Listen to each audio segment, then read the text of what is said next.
Benidorm, Spain, has long been a cherished destination for older adults seeking a vibrant yet relaxing getaway. For two sisters, it was the perfect retreat they had longed for. In August 2005, Mildred Bowman, 62, and Alice Wardle, 68, two sisters from Gateshead, England, embarked on what was supposed to be a relaxing holiday in Benidorm, Spain. These retired widows and grandmothers, who loved their frequent trips to Spain, were seeking a serene escape from the ever-changing weather of the UK. Little did they know, their vacation would end in a heartbreaking tragedy. The sisters checked into the Levante Club apartments, looking forward to a week of leisurely strolls, basking in the Mediterranean sun and enjoying each other's company. However, their stay took a fatal turn when they incorrectly lowered the folding bed in their hotel suite. Unaware of the proper way to handle the bed due to a lack of instructions, the base tilted instead of remaining horizontal. Moreover, the screws and wall plugs securing the bed's wall storage unit were not the correct size, causing the unit to detach and collapse onto the sisters as they slept. Trapped under the heavy wooden casing, they suffocated over 4 agonizing days, unable to free themselves. Alarmed when Mildred and Alice failed to show up for a planned meeting the day after their arrival, family members searched the resort, visiting their favorite spots in a desperate bid to locate them. Their worry turned to horror when a hotel cleaner, noticing the locked room door, alerted management. Upon entry, the collapsed bed and the sisters' lifeless bodies were discovered. An inquest in Gateshead, attended by about a dozen relatives who had been seeking answers for 4 years, revealed that the tragedy could have been prevented with proper safety measures. Gateshead coroner Terence Carney concluded that the deaths were avoidable, pointing out that the incorrect size of the screws used for the wall plugs was a significant issue. Despite these findings, a Spanish court had cleared the holiday resort bosses of any wrongdoing the previous December, leaving the family outraged and disappointed.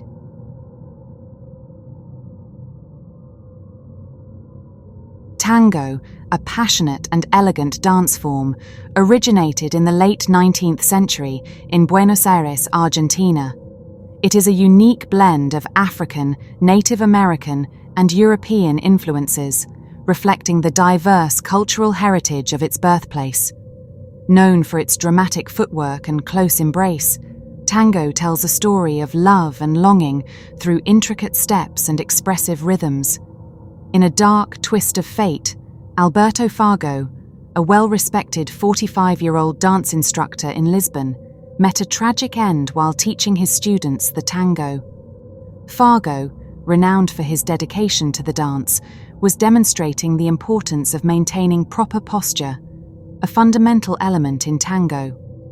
Proper posture is essential in tango for both aesthetic and technical reasons, ensuring balance, fluidity, and the iconic close embrace of the dance. Fargo was emphasizing this crucial aspect by instructing his students to keep their heads high and look at the ceiling.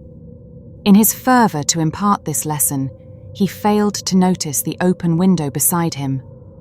Witnesses recounted the horrifying moment when Fargo, deeply engrossed in his demonstration, stepped backward and fell from the 5th-story window of the dance studio. Anthony Hensley, 37, of Villa Park, Illinois, was known for his dedication to his job at Knox Swan & Dog, a company that utilized swans and dogs to deter geese from condominium properties. On a seemingly routine Saturday morning in April 2012, Hensley set out in a kayak on a Chicago retention pond to check on the animals he diligently cared for. Tragically, this routine task turned fatal. As Hensley paddled across the pond, an angry swan aggressively swam towards him. The sudden attack caused Hensley to lose balance and fall into the water. Despite his efforts to stay afloat, the relentless swan continued its assault, creating a life-threatening situation. Frank Bilecki of the Cook County Sheriff's Department later recounted how Hensley struggled to resurface multiple times, with witnesses helplessly observing the harrowing scene. Despite immediate calls for help, rescue teams arrived too late. Hensley, who was not wearing a life vest, had already been fully submerged. Dive teams eventually pulled him from the pond, but he was pronounced dead shortly after arriving at the hospital.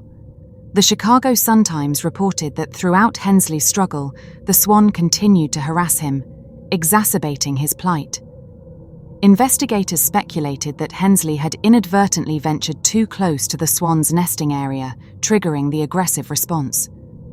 Hensley's father-in-law, George Koutsogiannis, expressed his confusion and sorrow, suggesting that Hensley's gentle nature may have prevented him from fighting back against the swan. 2 years later, in a quest for justice and accountability, Hensley's wife, Amy, filed a lawsuit against his employer and the condo complex where he cared for the birds. The lawsuit claimed that the attack caused or contributed to Anthony Hensley's drowning, and that the defendants knew or should have known that mute swans are strongly territorial with a dangerous propensity to attack.